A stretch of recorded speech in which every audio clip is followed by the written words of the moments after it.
Hello there and welcome back to my channel. So for today's video, I actually want to take a little bit of a step away from Final Fantasy XIV. Right now I'm working on my Ultimate Machinist Guide, and that's actually going to take me a while to edit, so I kind of wanted to talk about something that's kind of been bugging me for a few weeks now.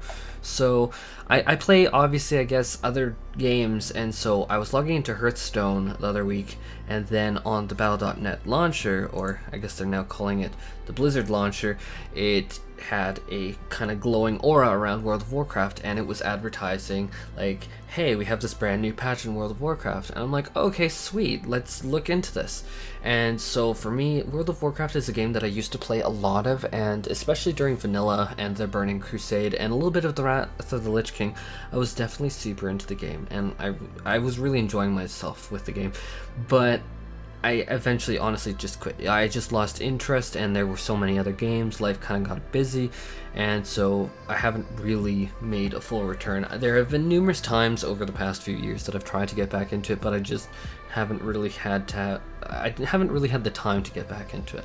And so when I was reading through the patch notes, though, something really stuck out to me, which was the Vulpera. And this race to me was actually really cool. I instantly got flashbacks to like WildStar and how they had this Chua race, which is kind of like this like super spunky, tiny little, I don't know what to even call it, like rabbit rat kind of race, and I loved it. It was just so hyper interactive and cool. And I mean, unfortunately, WildStar literally shut down its servers apparently in 2018. RIP, but still, it reminded me of that, and I really love it. Or alternatively, like Ratchet and Clank, I mean, I definitely really like the Vulpera is my point. And so as soon as I saw it, I'm just like, okay, this is kind of cool. This is iconic, and I love it, and I want to play it. But the problem is, as soon as I started looking into, okay, how can I get the Vulpera, or like, what does the Vulpera offer, let's start with what the Vulpera offers, actually. Because when I was looking at the Vulpera and actually trying to figure out this information, this is the first stuff that I found out, and I actually got really hyped for it. I probably actually would be subbed to World of Warcraft right now, playing a Vulpera, if I could. Spoiler alert, I can't. But so I looked at the heritage armor, and I'm just like, okay, this is cool, because like it has like the potions and kind of like the utility bag, it has the hood, and then you have the mount, and I found that was actually really cool. It's just like this caravan thing. Really loved it. And now as for the racial spell, see, I remember racial spells and the different racial traits and how important they were to your character, like especially during vanilla, but like looking up this Bag of Tricks ability, I found really cool. And I mean, I guess anyone can like really read off this page, but when I was reading it, I found it really cool because it's just like you can damage or heal depending on who the spell is targeting, and then you can also like customize it and really make this bag your own. I mean, even the site details that you like rummage through your bag and go through a bunch of different options to like tricks to harm your foes or allies, and then corrosive vial, and then you can either enable or disable it.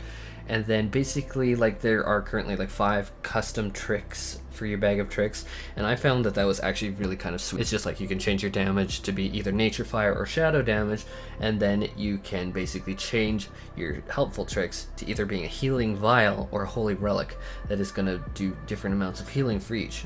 But another thing that I found really cute was actually the like Vulpera Shaman totems, and they are like little wolves with like these beautiful graphical effects.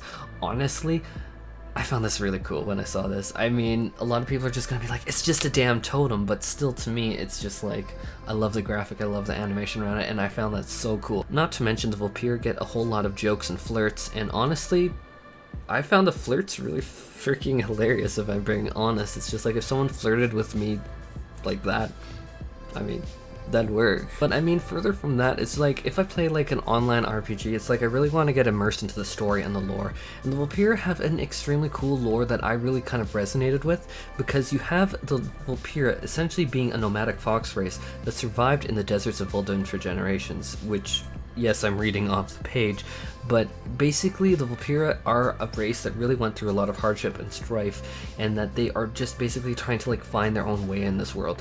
And I really like that, and like when I get invested in an RPG, that's something that really does matter to me. But also for me, as a player that had only been like Alliance side, I also found the idea of like going over to the Horde to be really appealing to me. I guess obviously from the gameplay footage you can tell I'm a Worgen and that I'm a Worgen priest, and I really love that. But on the Horde side, I don't I don't really want to be a cow at all. I really don't want to be a cow. And then even like the class choice that the Vulpera has, it's just like, for me as a healer player, it's just like you have the monk, you have the priest, you have the shaman, and for me those are all really classes that I'm really interested in playing. In particular, if I was able to be a Vulpera right now, I would definitely be looking at the priest. Although, as I was going over the totems, I'd be really hard pressed to not go shaman, because I think that those are cool. But no one has really come here to this video to listen to me fangirl about the Vulpera, because fact is, I find them cool, I find them awesome, and you know what, I'm not the only one that finds them cool and awesome. It's just like, I want to play my Chua, I want to play my Ratchet and Clank in here, and I find it cool. But the problem, and why I'm making this video, is the fact that Vulpera are locked behind a significant amount of content. In particular, when I'm referencing this Wowhead article, we can see just from this top bar here that essentially you're going to need to hit, first of all, max level on a different character, and then you are going to need to complete Secrets in the Sands. That's going to require a completion of the Vol'dun storyline, which according to this article is going to take several hours to complete. More on why you should take that timeline with a bit of salt in a bit. But then further from that, you also need to have what is called an exalted reputation with the Vol'dun that may, according to this very article, take several weeks to obtain. According to this very article, several weeks to obtain. And then you can only earn a limited amount of reputation per time with world quests and emissaries. And just taking a quick scroll over the Vol'dun reputation guide, this is non-trivial. And now why I said take the timelines with a bit of salt is that me as a new player who is not an expert, and we can only assume, or I'm gonna take the point where the writers of this article are experts at World of Warcraft. When they say hours to complete, or several hours to complete, that is on their timeline. That's on their pace. That's with their game knowledge. That's with their currently well geared out character. That's with them knowing the maps and their expertise. For someone who is new like me, several hours might turn into several days, which might be stretched over several weeks. And this is pretty big point to also consider when you're also looking at the fact that you need exalted reputation with the Vol'dun, which they say themselves may take several weeks to obtain. But even from the beginning, even before you can get to that point, you need to have a completely new character, completely novel character that is not the Vulpera. You need to make sure that it hits max level before you can even start this, before we're even talking about the Secrets in the Sands quest, before we're even talking about the Vol'dun reputation. You need to hit max level with a character that you don't want to play. And before I kind of get into it, I know that people are gonna be like, what? This is a thing that has been a thing for years now, is allied races require a lot of grind. Because as I did more and more research into it, this is how they have handled things such as the Void Elves, that there is a tremendous amount of grind, and that essentially this has been normalized in World of Warcraft, and that apparently saying that this is not okay is now not okay because players have basically, they've become so normalized to it that they don't realize that to a newer player, or someone like me who quit World of Warcraft for many years and then was looking back at it, especially after Classic, because let's be honest, the main reason World of Warcraft is on my radar again is because Classic really reignited that interest for me. And then I saw this, and then because of Classic, I'm like, hey, you know what, let's check this out with more of a genuine nature. But for me, I don't have a max character at this point. In fact, my account, I don't even remember my original account. That one is gone. And so when it comes to me and newer players, they see this incredible grind to just unlock the character that we actually want to play, and it's like, holy crap, this is really prohibitive. And I mean, I don't think that makes me whiny either. I mean, a lot of people might be like, oh, you're just whining over this.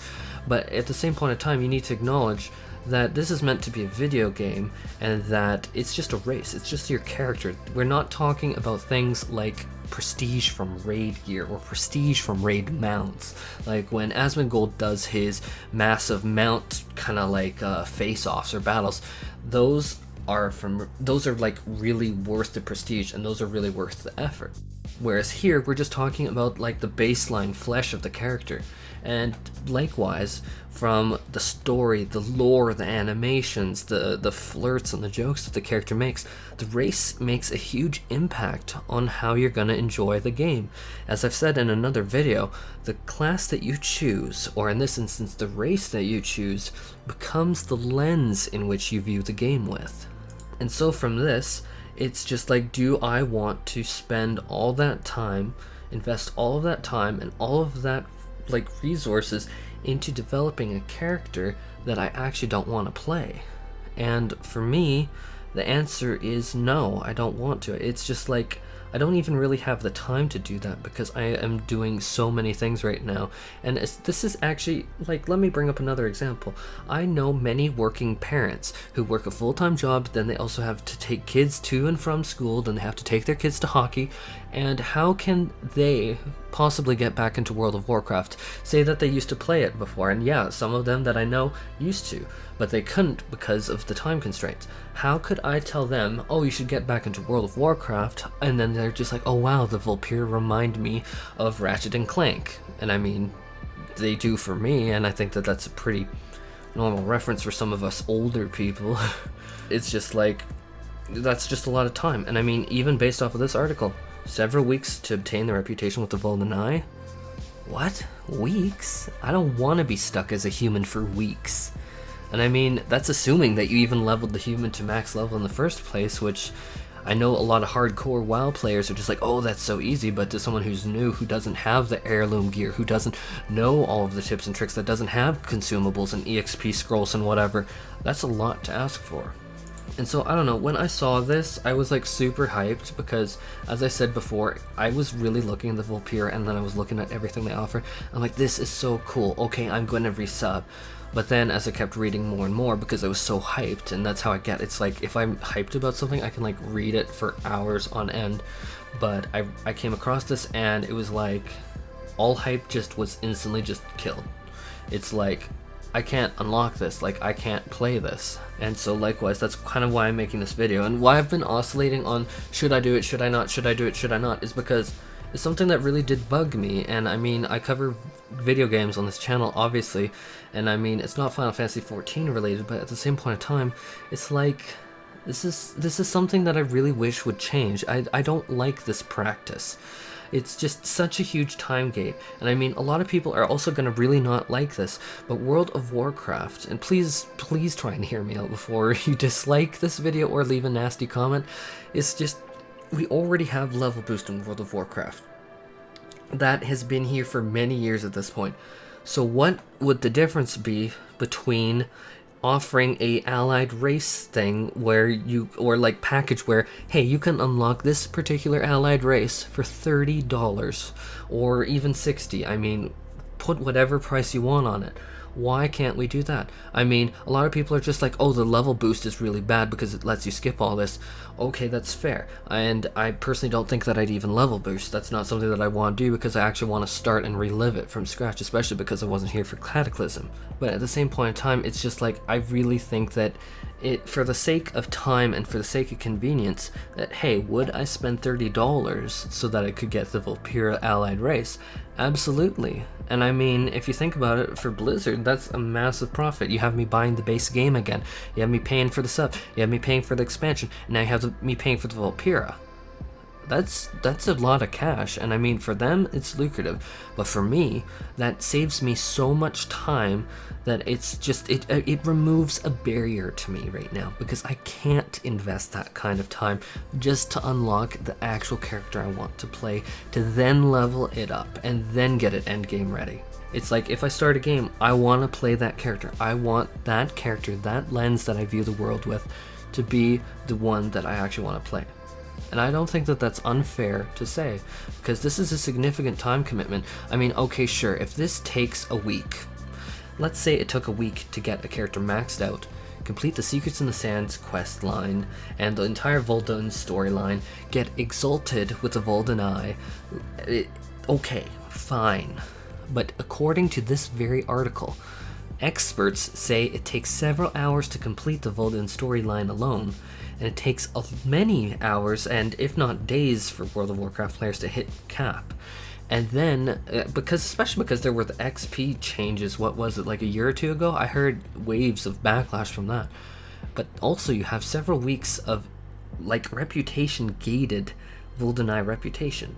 This is not a trivial thing, and I don't think that it's unfair for me to be like, whoa, how can you expect me to start this? It's a lot to ask for from a new player who's looking at coming back to this. It's a lot, and I understand some older players would be like, oh, it's about the prestige, but you know, I've also talked to World of Warcraft players, because I have so many subs that some do play World of Warcraft, and they're just like, you know what, people had the reputation a year ago with the Vulcanite, so it's not even a prestige thing. But for a new player like me, I just don't have the time to do this.